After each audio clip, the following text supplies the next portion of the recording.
What is up, guys? Welcome on back to TK's Garage. And yes, it is a Saturday, and I didn't want to leave you without an upload, but we do have some news, which is a good thing because usually on the weekends it's slow for news. But saw this over on Car Scoops. I'll put it up here for you on the screen. Ford, GM, Stellantis, Toyota beg Trump not to axe the EV tax credits. Automakers who have invested billions in electric tech now feel they'll be rendered uncompetitive if the new administration drops customer incentives. No. Yeah, the tax credits are gone. You can just chalk that shit up as a L. They're gone. You're not getting them. They're going out the window. If you want to be competitive, you're going to have to figure out how to make these cars cheaper. Guess what? You're not going to be able to do that here in America, and Americans ain't buying them. The numbers don't lie. Get back to making cars that people want. And what's funny about this is Stellantis is #1 on the list of please don't do this. So, Ford, GM, Stellantis, Toyota, VW, and others say they are worried about about the threat posed by subsidized EVs from China. They're not coming in here. They're going to get tariffed to death. They're never going to make it. People are going to have the option, do I buy a gas-powered car for less money, or do I spend twice the money for Chinese crap? They're buying the car that runs on gas that's sold here in America. So the letter was dated November 12th. That has only recently come to light. The Alliance of Automotive Innovation argued that incentives made available by President Biden's Inflation Reduction Act helped ensure America's auto industry was globally competitive. I'm sorry. If you're a car manufacturer here in the United States, do you want to compete in other markets? Sure. But unfortunately, the vehicles that we make here in America, good old gas-powered V8, nice sedans, trucks, SUVs. Nobody wants those outside of maybe the Middle East, China, and they tariff the crap out of those. But consumers will still buy them. It's not about the EVs.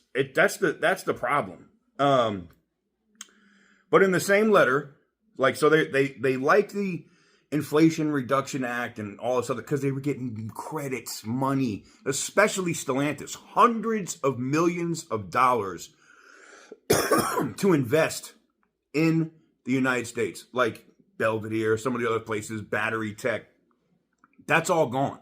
They're not getting that. There's no more subsidies for car manufacturers on EVs. But the Trump administration has already said multiple times on True Social, different officials have said that there might be incentives and credits for American-made, American-built, with American manufactured parts and assembly in the United States. And it did not specify, they did not say it had to only be American brands. Because guess what? BMW builds their SUVs in South Carolina. So BMW could do the same thing. You know, Toyota, they have multiple assembly plants here, right? Hyundai, other companies. They could all take advantage of that credit. You know, I don't know what they're going to call it, but I like it. I think it's smart.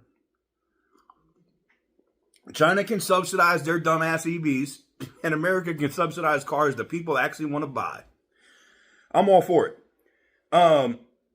It said in the same letter, this is the funny part, right? In the same letter, the automakers also expressed their concern about federal and state emissions regulations, particularly in California and affiliated states, that are out of step with the current auto market realities, increased costs for consumers. Biden's team introduced tough tailpipe rules that get increasingly tighter the closer we get to 2035, the date California wants to ban the sale of combustion cars, a move that will be echoed in other states as well. Now, it said, given Trump's known stance on green matters, he previously rolled back Obama's emission regulations, and his team has vowed to attack Biden's rules. It seems entirely possible that automakers will be given more time to clean up their car outputs.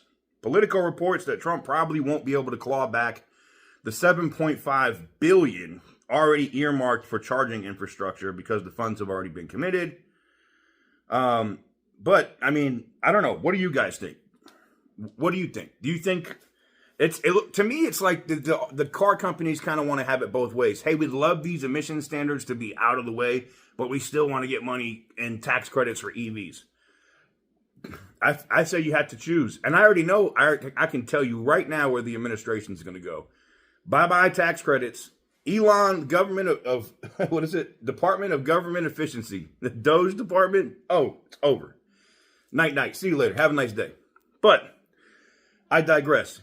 Let me know what you guys think in the comment section down below. Give the video a big thumbs up if you like what I do. Hit the subscribe button if you haven't already. And as always, stay petty, my friends.